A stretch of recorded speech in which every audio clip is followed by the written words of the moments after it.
Lesson planning can either be the bane of your existence or it can be something quite awesome and fun. You choose. Welcome to the Cultural Classroom. My name is Allison. I am the founder, and today we will be walking through easy steps for quick and easy lesson planning. Now today I'm going to set you up so that lesson planning and pacing and just setting up your whole calendar is super easy. On an aside, I plan out my calendar a whole month in advance. I set it up like a system. I'm looking at this is how I can have a cultural classroom. I have to see what's coming up in the calendar and what huecos, like little holes I have in the calendar, so that I can put all of the culture and weave in the culture seamlessly. It's like, I don't know, I feel like I'm writing an opera or something like that when I'm putting together my lesson plan. Now, it doesn't have to be that deep for you, but to me, it's such a creative process for me.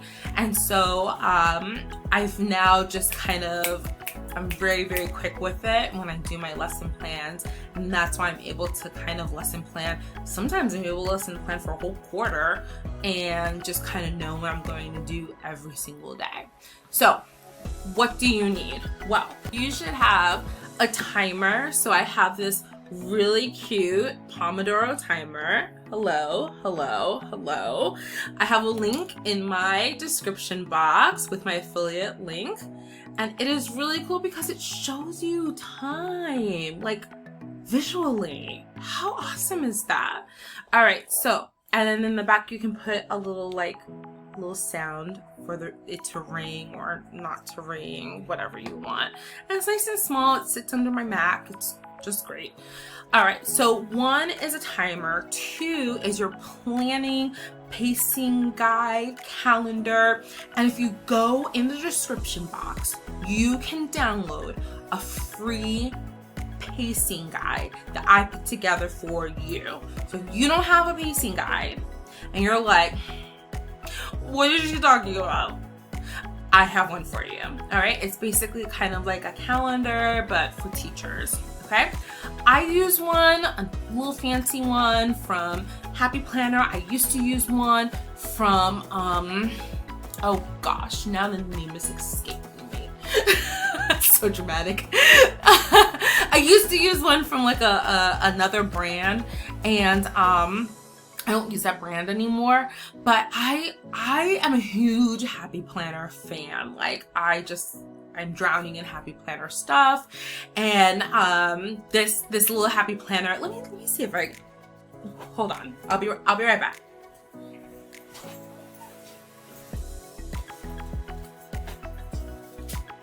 Okay, we're back.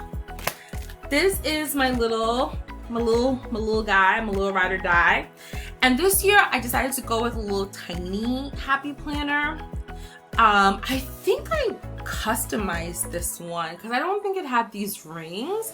And that's what I love about Happy Planner, is that you can customize it. If you go in the description below, you'll see my affiliate for Happy Planner.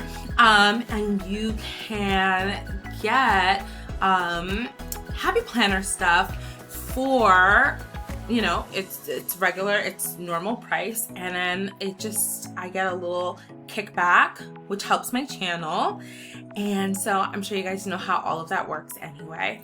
So I just basically write in here and just keep my notes in here and keep the calendar going. And like, for example, in April, I have April written out, all of the days that were off and the teacher holidays, and when I need to post grades and everything. And we're nowhere near April, but at least I know that April is a hot mess. And so whatever I need to do, I need to figure it out by April. So I love this Happy Planner. And you also need, your third thing that you need is a general idea of your unit or your chapter that you'll be planning. So So we're not going to go into that now, but you need a general idea of, okay, I'm planning unit 3.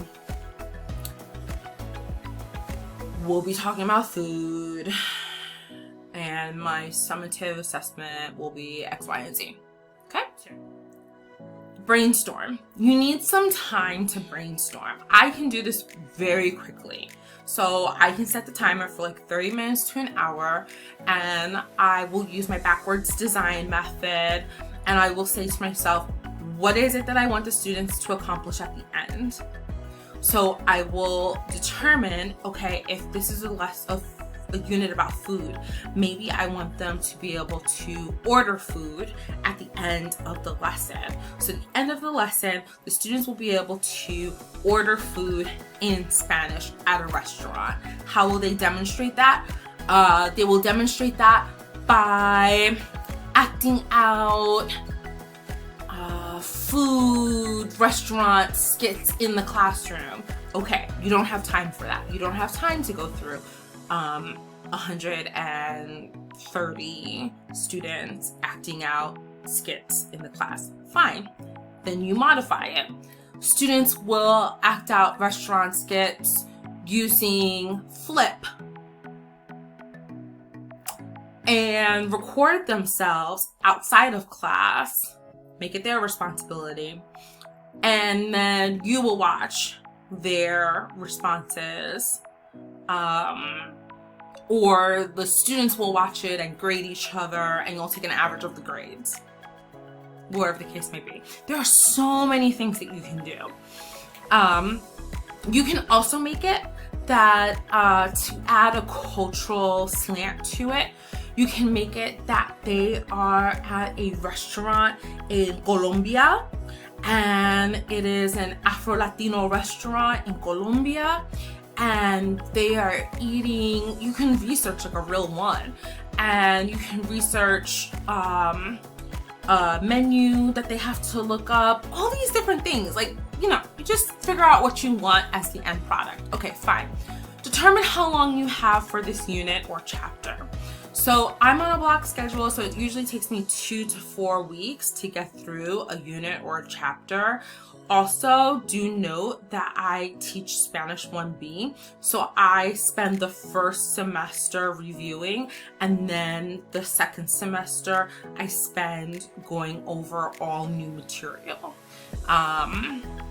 So that's how I run that. Okay. What resources do you have that can support your goal? For example, do you already have presentations, vocab sheets, Quizlets, etc.? And then what resources do you need that can support your goal? Such as, do you need presentations, vocab sheets, Quizlets? Okay, it's harder when you're starting out because you need to build that stuff. But don't sleep on asking fellow teachers, and don't sleep on Googling stuff and looking for stuff online. And also, use teachers pay teachers. Your time is valuable. So, I mean, you don't have to use my store per se, but use a store. A lot of times you can find stuff for free. And so, especially when it comes down to just basic vocab sheets. Challenge yourself to do something new, like Flip or look it. Does anybody else have problems saying that one? I do. Flip it, or a new activity of some sort. The last step is design your lesson. You now have all the keys you need to design your lesson. So time may vary on this step. You can set a timer to see how comfortable you feel with this one. But cast your lesson over the calendar. Day 1, present vocabulary and practice with vocabulary. Day 2, practice with a speaking activity. Day 3, practice with a reading activity. Day 4, practice with an integrated activity. Day 5, quiz. Day 6, so on and so forth. Do you know what I mean? And if you have a method that you use it. I mean, it's just start casting it over the calendar. One thing I will say is don't forget about your planned fire drills. Yeah, these are the downers. Planned fire drills, state tests, holidays, or anything that can disrupt your plans. Be sure to accommodate for any changes in the schedule.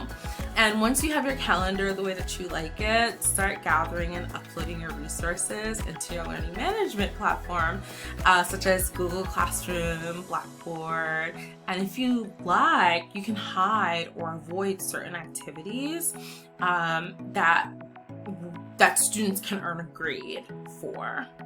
But other things like audio files, presentations, I'd say just start uploading them. Start organizing the folders so that you can stay a step ahead.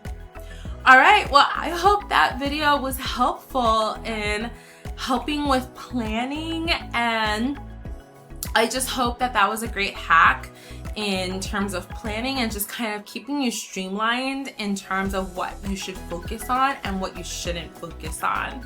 All right, all the links are below for my social media handles. Be sure to follow me everywhere. Like this video if you were a fan, and be sure to subscribe to the channel, because I know that a lot of people who watch my videos are not actually subscribed, which is kind of weird. It's like weird. And so please subscribe. I have a goal of reaching my first 1,000 this year, so please be part of that movement. All right, un beso. Mwah. Te amo. Bye.